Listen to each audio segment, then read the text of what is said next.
নমস্কার।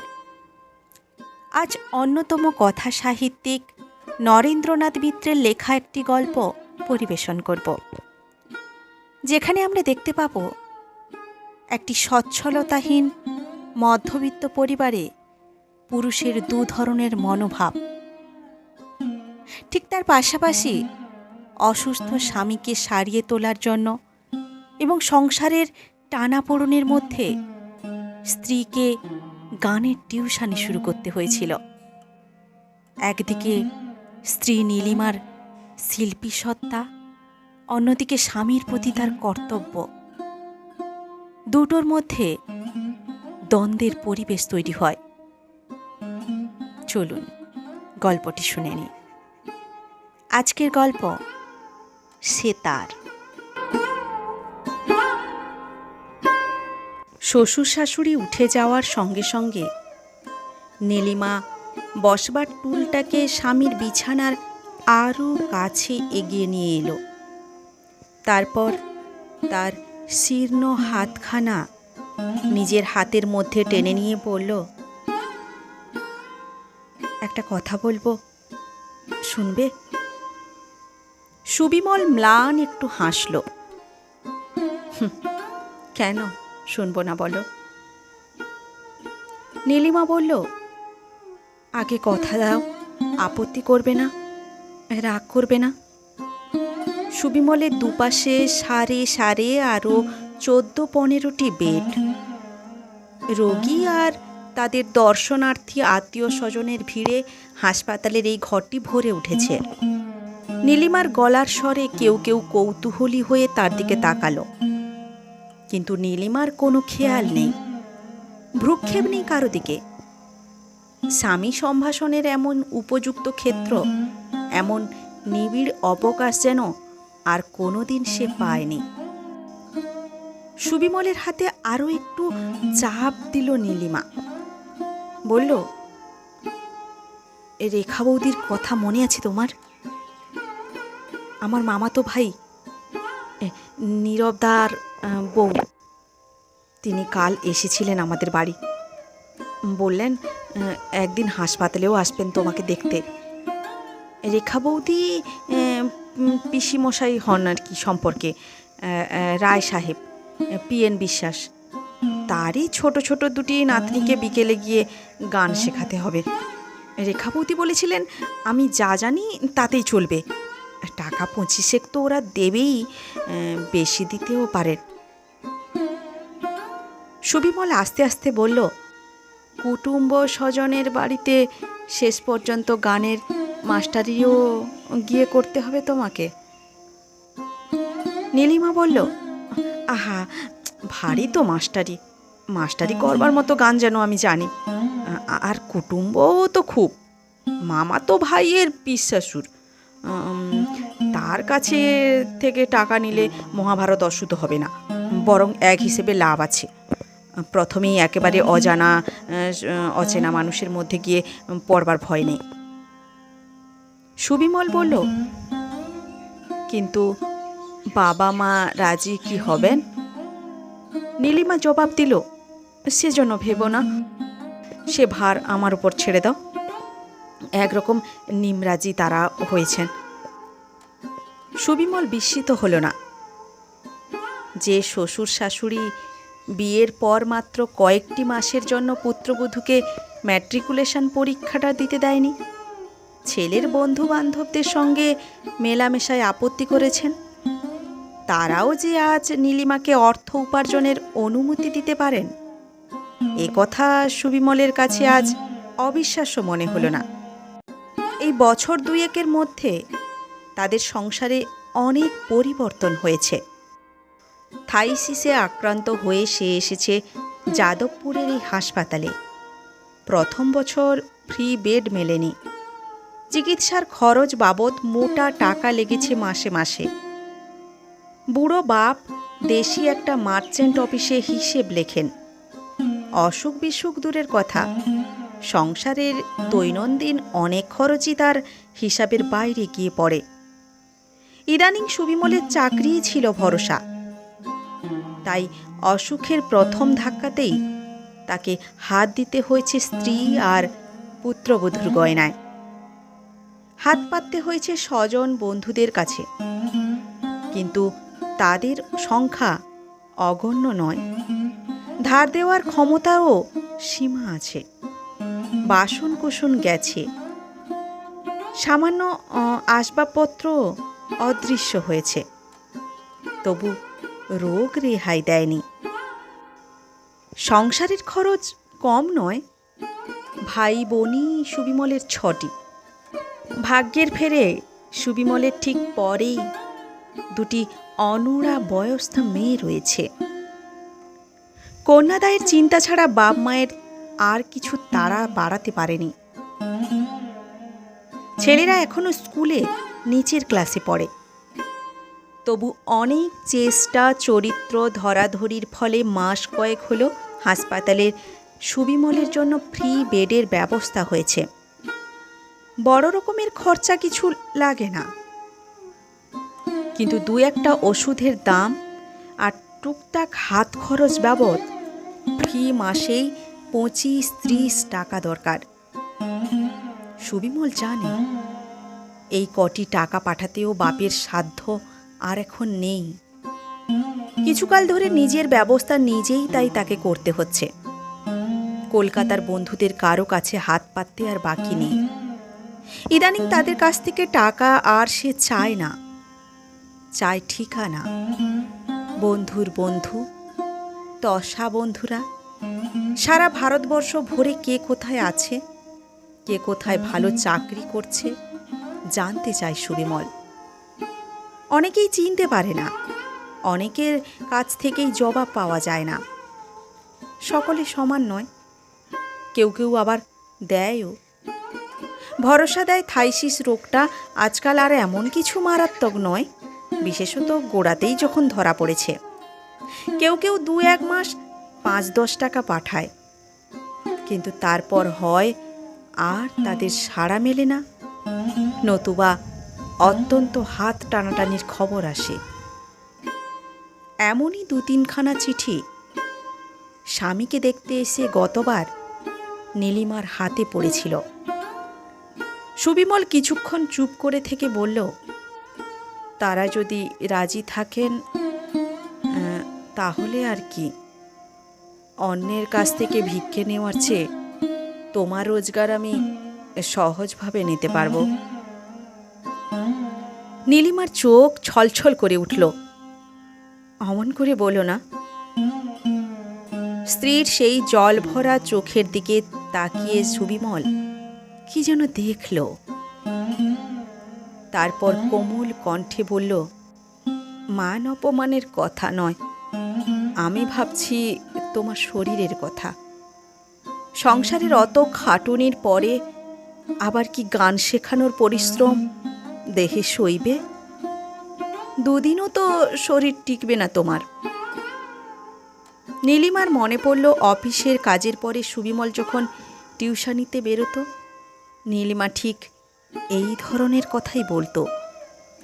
স্বামীর স্বাস্থ্য ভেঙে যাওয়ার আশঙ্কা প্রকাশ করত নীলিমা। সেই আশঙ্কাই আজ নিষ্ঠুর সত্য হয়ে দেখা দিয়েছে। এখন সুবিমলের মুখে সেই কথা। নীলিমার স্বাস্থ্যের জন্য ঠিক তেমনি ধরনের উদ্বেগ দেখা দিয়েছে স্বামীর মনে। এমন কি হয় না নীলিমার মতো সুবিমলের এই উদ্বেগ আর আশঙ্কাও এমনি সত্যি সত্যি ফলে যায়, আর সুবিমল সঙ্গে সঙ্গে ভালো হয়ে ওঠে? তাহলে বেশ মজা হয়।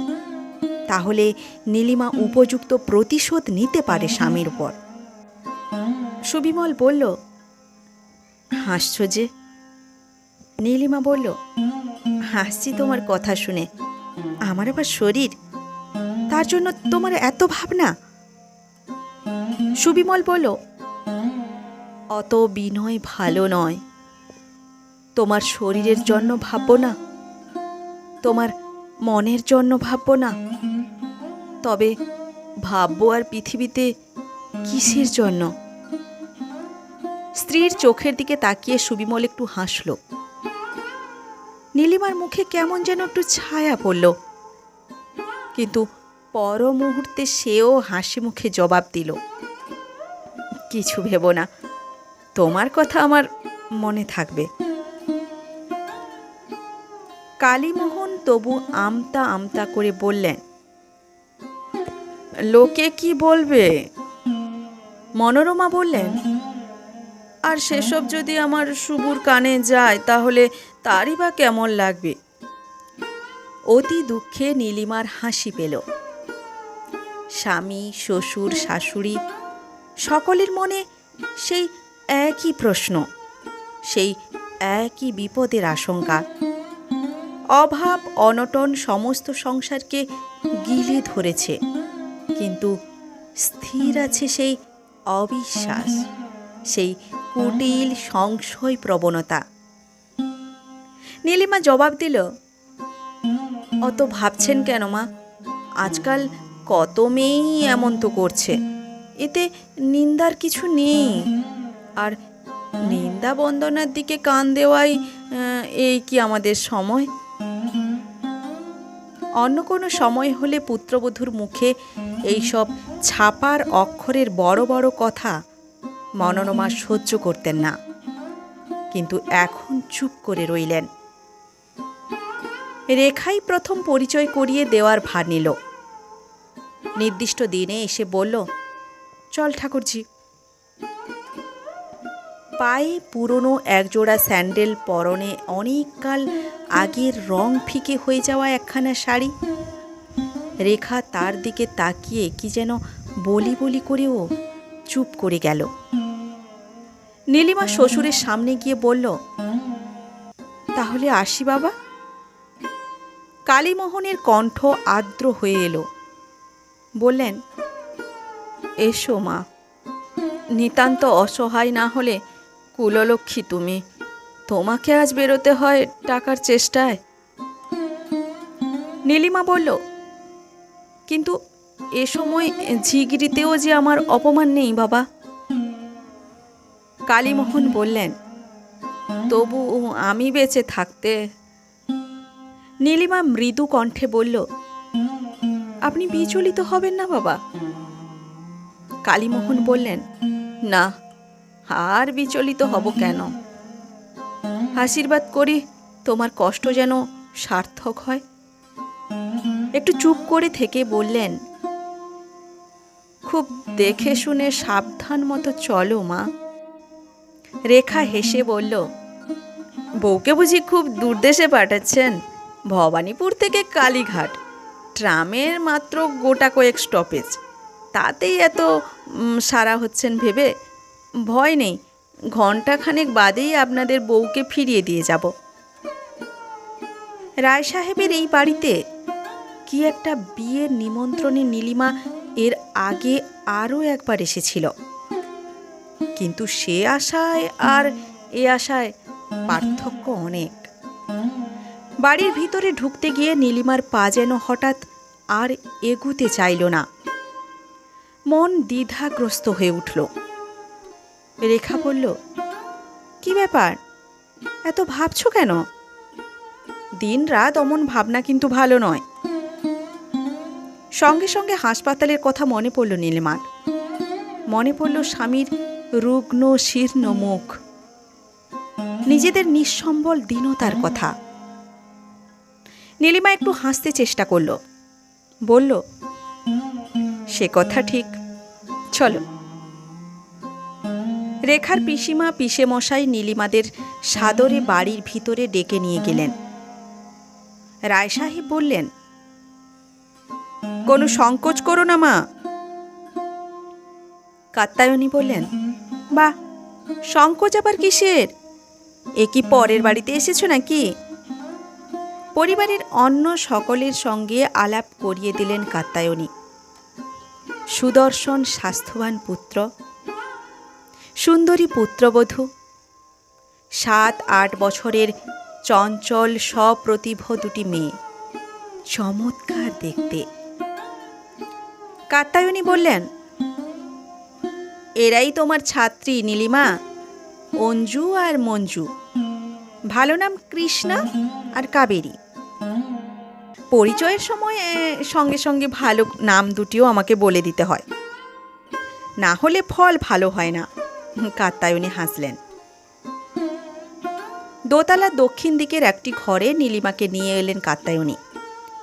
মেঝের উপর দামি গালিচা পাতা, একদিকে বাজনার সরঞ্জাম, তবলা, ছোট বড় গুটি তিনেক সেতার নীল রঙের ঢাকনিতে ঢাকা। কাত্যায়নী বললেন, সপ্তাহে 2 দিন ওস্তাদ আসেন অঞ্জু মঞ্জুকে সেতার শেখাবার জন্য। সেই সঙ্গে সঙ্গে ওদের বাবাও শেখে। খুব ভালো সেতার বাজায় আমাদের খোকা, একদিন শুনো। নীলিমা বলল, গান বাজনার দিকে সকলেরই বেশ ঝোঁক আছে বুঝিয়ে বাড়িতে। রায় সাহেব পিছনে পিছনে এসেছিলেন, হেসে বললেন, তা একটু আছে। পেশায় আমরা চামার হলে কি হবে মা, নেশাটা সকলেরই একটু মোলায়েম। শহরতলিতে রায় সাহেবের ট্যানারি খ্যাতি লাভ করেছে। সুমিতা বলল, বাবাও বেশ চমৎকার তবলা বাজাতে পারেন। ভূমিকা হিসাবে হারমোনিয়াম বাজিয়ে খান 2 গান গাইল নীলিমা। খুব ভালো জমল না, 2-1 জায়গায় তালও কাটল। রায় সাহেব ভ্রু কুঁচকালেন। রেখা ননদের দোষ খলনের চেষ্টা করে বলল, অনেক দিন ধরে চর্চা নেই কি না? কাত্যায়নী বললেন, থাকবার কথাও তো নয়, মনের যে শান্তিতে এখন রয়েছে। নীলিমার দিকে চেয়ে বললেন, সব আমরা শুনেছি মা রেখার কাছে। কেমন আছে আজকাল সুবিমল? সত্যি ভারী কষ্ট হয় তোমার শ্বশুরের কথা ভেবে। এ বাজারে সংসারের খরচ চালিয়ে আবার হাসপাতালের খরচ জোগানো কি সহজ কথা? আর এ হলো একেবারে রাজা রাজরাদের ব্যাধি। নীলিমার গুণের চেয়ে তার প্রয়োজন, স্বামীর অসুস্থতায় অর্থ সাহায্যের কথাই যে ওরা বেশি বিবেচনা করেছেন, এ কথা নীলিমাও বুঝল, ওরাও বুঝিয়ে দিলেন। উদ্দেশ্য সিদ্ধ হলেও মনের মধ্যে কোথায় যেন একটু বিঁধতে লাগলো নীলিমার। ফেরার পথে রেখা বলল, গান বাজনাটা তোমাকে আরও একটু ভালো করে চর্চা করতে হবে ভাই। নীলিমা গম্ভীরভাবে বলল, তা তো হবেই। ওস্তাদ রেখে গান বাজনা শেখার সুযোগ নীলিমা কোনোদিনও পায়নি। গরিব বাপের পক্ষে সে ব্যবস্থা করাও সম্ভব ছিল না। রেকর্ড রেডিও গান শোনা বিদ্যা। স্কুলে গানের ক্লাসও মাঝে মাঝে 2-1 বছর হতো, মাঝে মাঝে বন্ধ হয়ে যেত। মাইনে উঠত কম, স্কুলের তহবিলে কুলোতো না। নিজের উদ্যম উৎসাহেই যা কিছু শিখেছিল নীলিমা।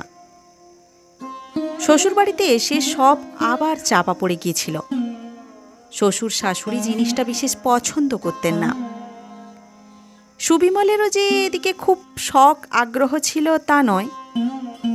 তারপর এই 2 বছর ধরে গানের কথা ভাববার নীলিমার ইচ্ছাও হয়নি, সময়ও হয়নি।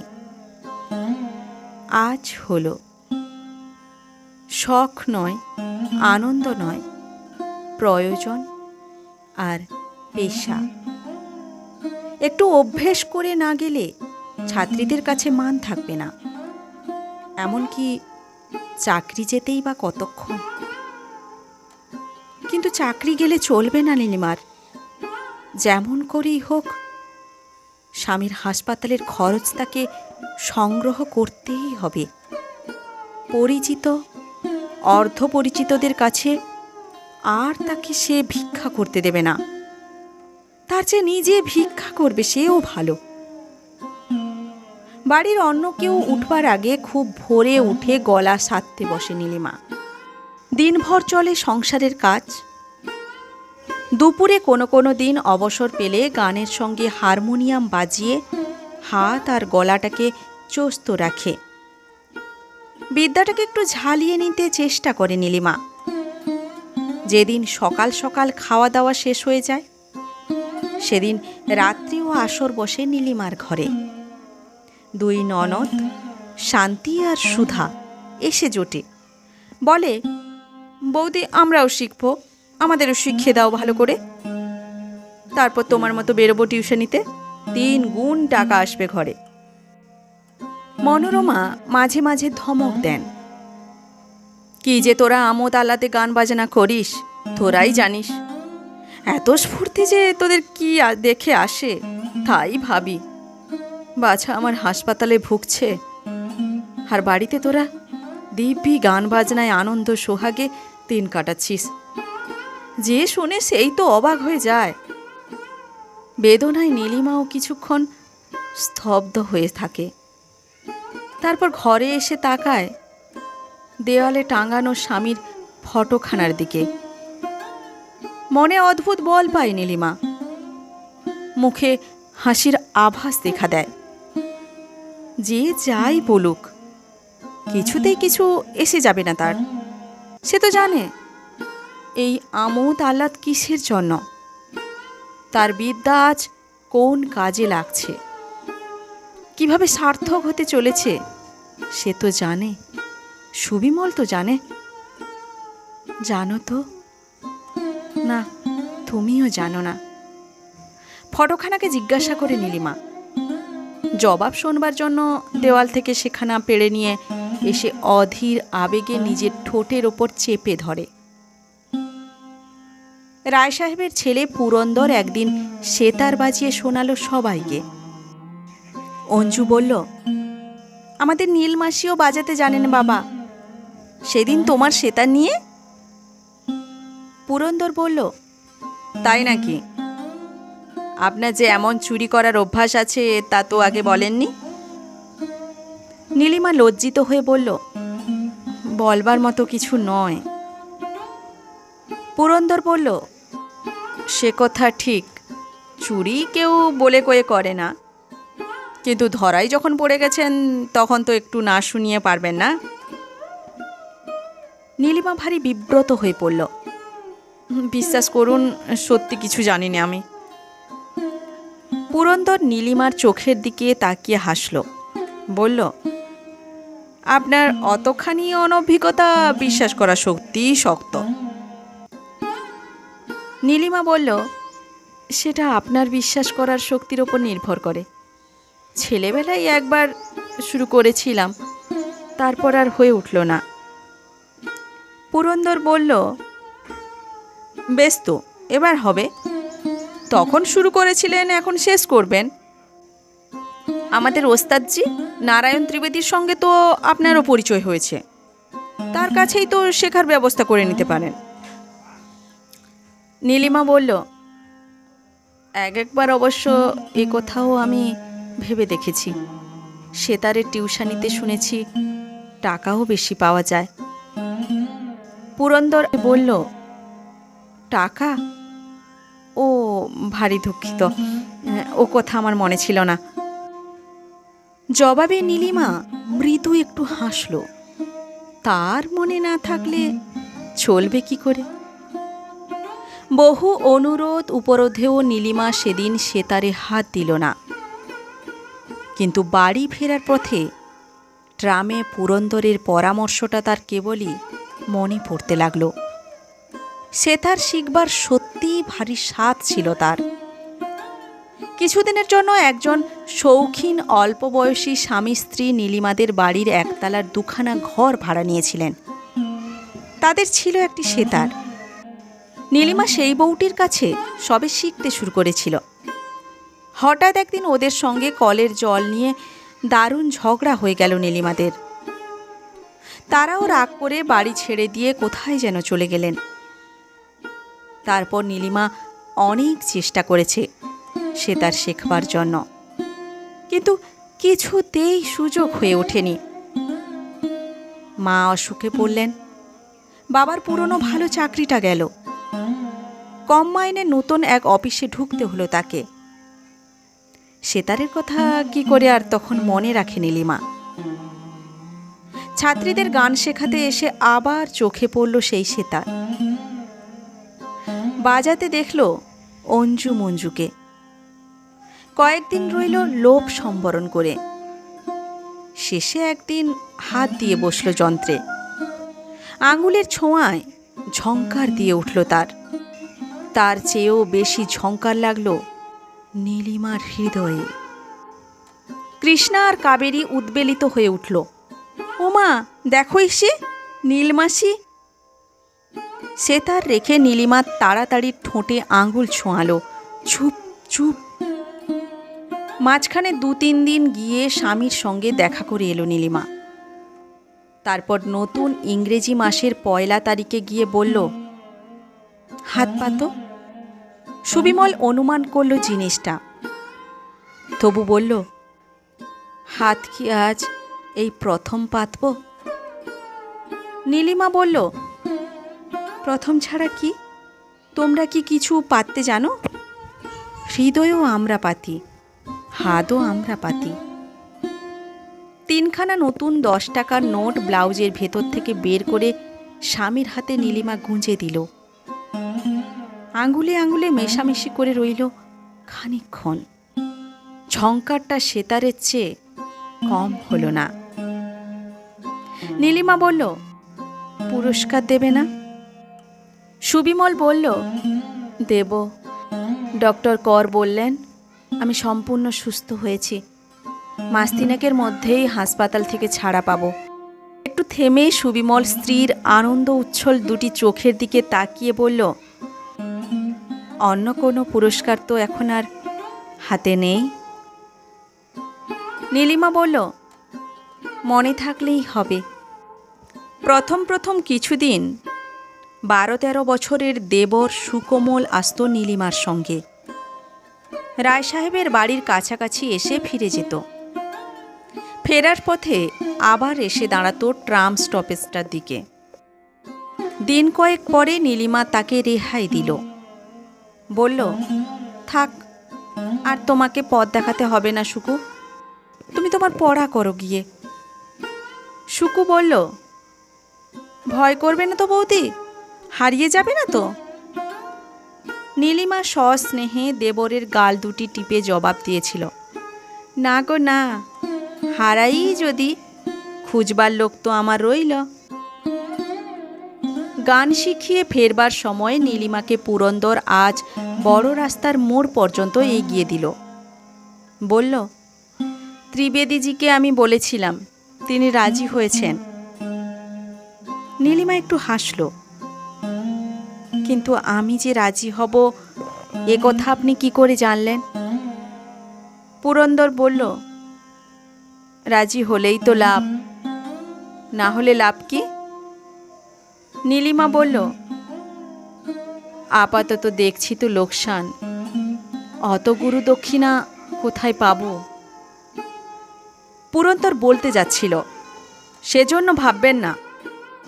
কথাটা তাড়াতাড়ি বদলে নিয়ে বলল, সকলের কাছ থেকে দক্ষিণা তিনি নেন না, তাছাড়া আপনার কথা আমি তাকে সব বলেইছি। নীলিমা বলল, কিন্তু যেখানেই গুরু হয়ে যাচ্ছি সেখানে শিষ্য হয়ে গেলে ছাত্রীদের কাছে মান যাবে যে। পুরন্দর বলল, ছাত্রীদের বাড়িতে কেন, আপনাকে একেবারে খোদ গুরু পাটে নিয়ে উপস্থিত করব, তাহলে তো আর কোনো আপত্তি থাকবে না। নীলিমা ট্রামে উঠতে উঠতে বলল, আচ্ছা, ভেবে দেখব আপনার কথা। পুরন্দর বলল, আমার পক্ষে এইটুকি আশ্বাসই যথেষ্ট। নীলিমা ভালো করে ভেবে দেখল, এই সুযোগে সেতারটা শিখে নিতে পারলে সত্যিই মন্দ হয় না। বাজনা জানা থাকলে টিউশনিতে আরও বেশি টাকা পাওয়া যায়, আর টাকার তো এখনো কত দরকার। সংসারে কিছু দিতে হবে, না হলে শ্বশুর মনে করবেন কি? স্বামী যদি উপার্জনের সমস্ত টাকা তার জন্য ব্যয় করতেন, তখন শ্বশুর শাশুড়ি যা ভাবতেন এখনো প্রায় তাই ভাববেন। তাছাড়া 3 মাস পরে হাসপাতাল থেকে ছাড়া পেলে সুবিমলকে কি কলকাতার এই বদ্ধ গলির মধ্যে ভরে রাখবে নাকি নীলিমা? অন্তত 2-1 মাসের জন্য ভালো কোনো স্বাস্থ্যকর জায়গায় পাঠিয়ে দেবে। আর সেই চেঞ্জের টাকা এইভাবেই সংগ্রহ করতে হবে নীলিমাকে। কেবল গলায় আর হারমোনিয়ামে সে টাকা উঠবে না, তার জন্য সেতারও দরকার। নারায়ণ ত্রিবেদীর বয়স 60-এর কাছাকাছি। বয়সের অনুপাতে শরীর বেশ শক্তই আছে। হিন্দুস্থানি ব্রাহ্মণ, ঋজু উন্নত চেহারা, মুখে শান্ত প্রসন্নতা। শোনা যায় অনেক শোক তাপ পেয়েছেন জীবনে। পুত্রকন্যার অকাল মৃত্যু হয়েছে। নিরুদ্দিষ্টা স্ত্রী সম্বন্ধেও নানা রকম কিংবদন্তি আছে, কিন্তু সেই ইতিহাস লোকের চোখের সামনে তিনি ধরে রাখেননি। নিজের অন্তরের মধ্যেই তা তিনি প্রচ্ছন্ন রেখেছেন। মাঝে মাঝে গভীর রাত্রে সেতারের আলাপে কেবল তার আভাস পাওয়া যায়, অন্য কোনো আলাপ আলোচনায় তা ধরা যায় না। পৌরা একটি বাল বিধবা বোনকে নিয়ে তিনি থাকেন হরিশ চ্যাটার্জি স্ট্রিটের পুরনো একতলা একখানা বাড়িতে। পুরন্দর নীলিমাকে একদিন বিকেলে নিয়ে এলো সেখানে। নীলিমা পা ছুঁয়ে প্রণাম করলে ত্রিবেদী স্মিত মুখে আশীর্বাদ জানালেন। বললেন, কোনো ভাবনা নেই, সব তিনি শুনেছেন। নীলিমা বিদ্যাভ্যাস আরম্ভ করল। টিউশনিতে আসবার আগে এখানে আসে, কিছুক্ষণ বসে বসে বাজায়। ত্রিবেদী চেয়ে চেয়ে দেখেন, মাঝে মাঝে কেবল হেসে মাথা নাড়েন, হলো না। অদ্ভুত ধৈর্য, কোনো বিরক্তি নেই, তিরস্কার ভৎসনার আভাসও নেই। এমন সহিষ্ণুতা সাধারণত দেখা যায় না। কিন্তু ধৈর্য নেই নীলিমার নিজের। প্রায় প্রশ্ন করে, আরও কতদিন বাকি? কতদিনে অন্তত কাজ চালাবার মতো বিদ্যাটা আয়ত্তে আসবে? টাকা রোজগার করতে পারবে ছাত্রছাত্রীকে শিখিয়ে? ত্রিবেদী হাসেন, বলেন, যা আনন্দের জিনিস তাকে তুমি এত তাড়াতাড়ি প্রয়োজনে লাগাতে যাচ্ছ? আনন্দকে ছাপিয়ে প্রয়োজন তো একদিন বড় হয়ে উঠবেই, কিন্তু তা আজই কেন? নীলিমা চুপ করে থাকে, তিরস্কারের জন্য দুঃখ করে না। ত্রিবেদী কি করে বুঝবেন তার প্রয়োজনের কথা, যার সঙ্গে আনন্দের কোনো ভেদ নেই, কিংবা যা আনন্দের চেয়েও অনেক বড়? অনেক ইতস্তত করে নীলিমা কিছু টাকা ধার চাইল পুরন্দরের কাছে, একটা সেতার কিনবে বলে, পরে শোধ করবে। পুরন্দর জবাব দিল, ভুল করেছেন, আমি মহাজন নই, নিতান্তই অভাজন মাত্র। টাকা নেই, তবে একটা জিনিস আছে, সেটা ধার দিলেও দিতে পারি। বলে পুরন্দর একটু হাসল। নীলিমা শঙ্কিত হয়ে উঠল, পাছে পুরন্দর বেফাস কিছু বলে ফেলে। পুরন্দর তার বিবর্ণ মুখের দিকে চেয়ে পড়ল, ভয় করবেন না, হৃদয় নয়, তেমন বাজে অকেজো জিনিস রাখবার মতো বাড়তি জায়গা আপনার নেই তা জানি। সেসব কিছু নয়, আমার সেতারটাই নেই, আপনার কাজে লাগবে। নীলিমা কিছুক্ষণ মুখ নিচু করে রইল, তারপর বলল, আচ্ছা। কিন্তু এরপর এ টিউশনি রাখতে আর সাহস করল না নীলিমা। ইতিমধ্যে আরও 2টি টিউশনের খোঁজ এসেছিল। নিজেই একটু অগ্রসর হয়ে সে দুটিকে নিয়ে নিল, কিন্তু সেতারটা পুরন্দরকে ফিরিয়ে দিতে চক্ষু লজ্জায় বাঁধল। সেটা রয়ে গেল নিজের কাছেই। নীলিমা সুবিমলকে গিয়ে একদিন বলে এলো তার চেঞ্জের পরিকল্পনার কথা। সুবিমল হেসে বলল, বেশ তো। না, বেশ তো নয়। সুবিমলকে সত্যি সত্যি নীলিমা দেখিয়ে দেবে তার সাধ্যের সীমা কতখানি। খুঁজে খুঁজে নীলিমা সেতারের টিউশনি নিল, চেষ্টা করল রেডিওতে। প্রোগ্রাম ডিরেক্টর বললেন, কিন্তু আমরা তো নতুন শিক্ষার্থীদের তেমন সুযোগ দিতে পারি নে, টাকা দেওয়াও সম্ভব হয়ে ওঠে না। নীলিমা অম্লান মুখে বলল, কিন্তু আমার কথা শুনলে আপনি না করতে পারবেন না।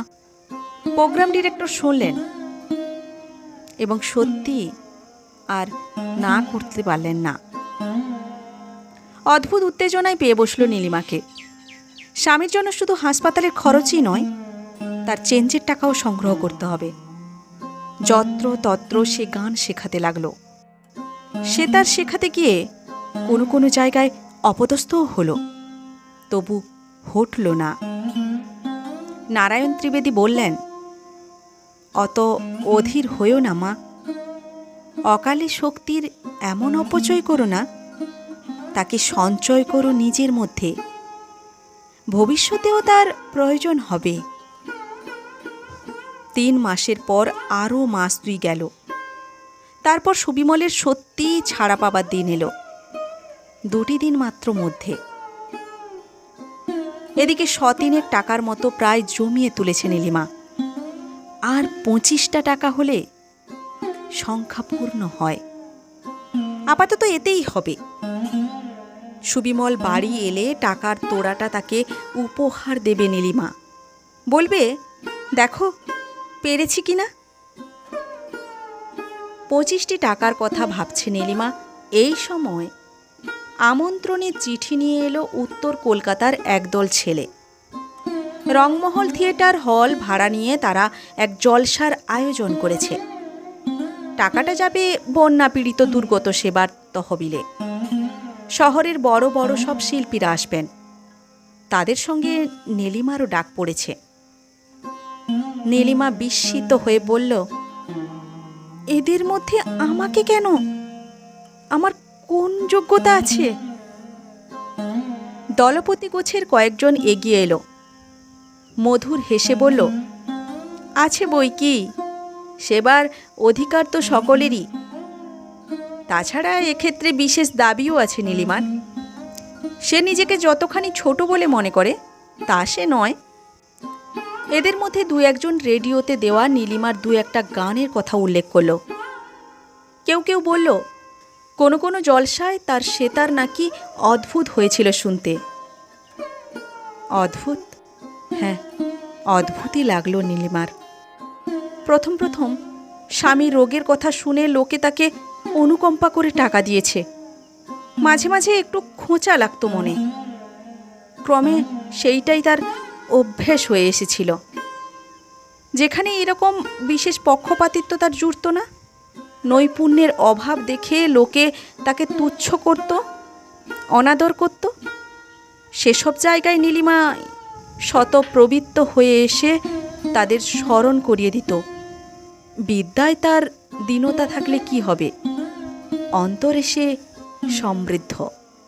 সে টাকা তুলছে দুস্থ যক্ষা রোগগ্রস্ত স্বামীর জন্য, নিঃস্ব অর্ধভুক্ত পরিবারের জন্য। তাতেও টাকা আসত। নিজের শিল্প কুশলতার অভাবের জন্য ক্ষোভ এবং গ্লানিও কম হতো। মাঝে মাঝে উপরি পাওয়া হিসেবে কোনো কোনো জায়গা থেকে প্রশংসা অবশ্য এসেছে। কোনো কোনো মুহূর্তে গুনগুন করে গাওয়া পরিচিত গানের একটি কলি মনকে আচমকা দোলা দিয়ে গেছে। মনে হয়েছে এর সঙ্গে আর কিছুর তুলনা হয় না। সমস্ত কর্তব্য এর কাছে মিথ্যা, সকল উদ্দেশ্য এর কাছে অর্থহীন। কিন্তু মনের এই মোহকে নীলিমা বেশিক্ষণ প্রশ্রয় দেয়নি। আদর্শের পথে, কর্তব্যের পথে বাধা বলে বর্জন করেছে। তাছাড়া শুধু আদর্শ আর কর্তব্যই তো নয়, হৃদয়ের দাবি, প্রেমের দাবি তার মনকে সব সময় আচ্ছন্ন করে রেখেছে, কিছুতেই অন্যমনস্ক হতে দেয়নি। কিন্তু আজ যখন ছোট হৃদয়ের আর ক্ষমতার মাপা মাপা ক্ষুদ্র সিদ্ধি তার করায়ত্ত প্রায়, তখন আহ্বান এলো বৃহত্তর জগতের, এলো সার্থকতার নতুন অর্থ, মহত্তর সম্ভাবনা। নীলিমা শুনল তার কৃতিত্ব আছে, নৈপুণ্য আছে। তার গান অনেকের সত্যি সত্যিই ভালো লেগেছে। তার সেতার অনুরণন জাগিয়েছে অনেকের মনেই। আর শুধু তাই নয়, তার এই দক্ষতা আরও বড় কাজে লাগছে। ব্যাপকতর সেবায় ব্যয়িত হওয়ার জন্য অপেক্ষা করছে। সেখানে আসবেন দেশের বড় বড় শিল্পী, যাদের অনেকের সে কেবল নামমাত্র শুনেছে। তাদের সে আজ স্বচক্ষে দেখবে, গান শুনবে, গান শোনাবে। উদ্যোক্তাদের কাছে সবিনয়ে সম্মতি জানালো নীলিমা। বলল, তার যোগ্যতা সত্যিই যদি কিছু থাকে, তবে তা দেশের কাজে লেগে ধন্য হোক। সুবিমল আসবে কাল বাড়ি। এক হাতে নীলিমা ঘর গোছালো, কিন্তু আর এক হাত রইল তার সেতারের তারে। ঘরকন্যার ফাঁকে ফাঁকে সেতারে তুলতে লাগলো তার সর্বশ্রেষ্ঠ সঙ্গীত, তার শিল্পকুশলতার চরম নৈপুণ্য। কাল জগৎ তার যথার্থ পরিচয় পাবে। সে ছোট নয়, দীন নয়, অকৃতার্থ নয়। পরদিন খানিকটা বেলা হতে না হতেই সুবিমল এসে পৌঁছালো। বাড়িতে তার আগে থেকেই উৎসব শুরু হয়েছে। ভাই বোনদের ছুটোছুটির অন্ত নেই। বাপ এলেন, রুক্ষ কঠিন তার মুখ, কিন্তু ভিতরের আনন্দ তবু যেন চাপা থাকছে না। মা এলেন গৃহদেবতা নারায়ণের আশীর্বাদ নিয়ে। মনের আনন্দ চোখের জলে টলটল করছে। প্রতিবেশীরা এসে খোঁজ নিয়ে গেলেন। কাছের বন্ধুরা খবর পেয়ে এলো দেখা করতে। এক ফাঁকে নীলিমাকে নির্জনে পেল সুবিমল। বলল, সবচেয়ে তোমার কৃতিত্ব বেশি। নীলিমা বলল, আস্তে, কেউ শুনে ফেলবে। সুবিমল হাসল, কারো যেন শোনার বাকি আছে। তারপর, তোমার সেই টাকার তোড়া কই? সেই চেঞ্জে পাঠাবার তোড়া? মন্ত্রগুপ্তি ঠিকমতো রাখতে পারেনি নীলিমা। হাসপাতালে একদিন কথায় কথায় খুশির ঢেউয়ে গোপন কথা ভেসে এসেছে। নীলিমা মুখ ম্লান করে বলল, তোড়া পূর্ণ হয়নি, গোটা 25 টাকা কম আছে। সুবিমল হাসল, মাত্র? কিন্তু তোড়া পুরাবার জন্য 25 টাকার চেয়েও বেশি দামি জিনিস এখানে আছে বলে আমার বিশ্বাস। কিন্তু দুপুরের পর বিকাল, বিকালের পর সন্ধ্যা যত এগিয়ে আসতে লাগলো, নীলিমার মন ততই চঞ্চল হয়ে উঠল। মাঝে মাঝে একবার সেতারের কাছে গেল, আবার ফিরে এলো। সুবিমল লক্ষ্য করে বলল, ব্যাপার কি? নীলিমা কুণ্ঠায় সংকোচপূর্ণ কণ্ঠে বলে উঠল, একটু বাইরে যেতে হবে। সুবিমলের মুখখানা যেন কেমন হয়ে গেল, কিন্তু পরক্ষণে কি মনে পড়ে যাওয়ায় হাসি মুখে বলল, খেপেছ? এতকাল বাদে আমি এলাম ঘরে আর তুমি যাবে বাইরে? টিউশনিতে আর আজ আর কাজ নেই। 300 টাকায় ঘরে বসে দিব্যি 3 মাস খাবো আর ঘুমোবো। নীলিমা বলল, টিউশনি নয়। সুবিমল বলল, তবে কি জলসা টলসা গোছের কিছু নাকি? তারও আর দরকার নেই। তারা এতক্ষণে নিশ্চয়ই জেনেছে নীলিমা বাইজির ভূতপূর্ব স্বামী ফিরে এসেছে জমের দুয়ার থেকে। জমের হাত থেকে জমদণ্ড কেড়ে নিয়ে আজ কেবল একটি মাত্র জলসা হবে, কেবল তোমাতে আমাতে। তুমি গীত সরস্বতী আর আমি গুণমুগ্ধ নারায়ণ। ধরো, এই নাও। বলে নিজেই সুবিমল সেতারটা স্ত্রীর হাতে তুলে দিল। তারপর মৃদু হেসে দৌড় দিল ভেজিয়ে। নীলিমা কাতর স্বরে বলল, আজ থাক। সুবিমল বলল, না নীলিমা, আজই। রোগের বীজ আজ হয়তো চাপা আছে, কালই যে আবার ভেসে উঠবে না তার ঠিক কি? ডাক্তারের কথায় অত সহজে ভুলো না। তুমি বাজাও নীলিমা, আমি আজই একটু শুনব। তোমার সুর বেচে কেবল তুচ্ছ টাকাই এতদিন দিয়েছ, আজ এত অল্পেতে ভোলাতে পারবে না। আজ তোমার সেই আসল সুর আমাকে শোনাতেই হবে। কিন্তু সুবিমলের কথার মাঝখানে হঠাৎ একসময় চমকে উঠল নীলিমা। কানে গেল সদর দরজায় কড়া নাড়ছে। সেই দিকে কিছুক্ষণ কান পেতে রইল নীলিমা।